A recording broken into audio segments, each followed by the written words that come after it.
H-1B visa நேர்காணல் ஒத்திவைக்கப்பட்டிருப்பதால் இந்தியர்களுக்கு ஏற்பட்டுள்ள இன்னல்கள் குறித்து அமெரிக்காவிடம் இந்தியா எடுத்துரைத்திருப்பதாக வெளியுறவுத்துறை அமைச்சகம் தெரிவித்துள்ளது. அமெரிக்காவில் தங்கி பணியாற்ற அந்த நாட்டின் H-1B விசாவிற்கு விண்ணப்பித்த ஆயிரக்கணக்கானோரின் நேர்காணல்கள் அடுத்த மே மாதத்திற்கு ஒத்திவைக்கப்பட்டுள்ளன.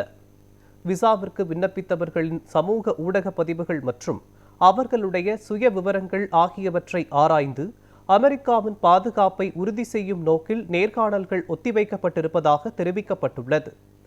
இதனால் இந்தியர்களுக்கு ஏற்பட்டுள்ள இன்னல்கள் குறித்து அமெரிக்காவிடம் இந்தியா எடுத்துரைத்திருப்பதாக வெளியுறவுத்துறை அமைச்சக செய்தி தொடர்பாளர் ரன்தீப் ஜெய்ஷ்வால் தெரிவித்துள்ளார்.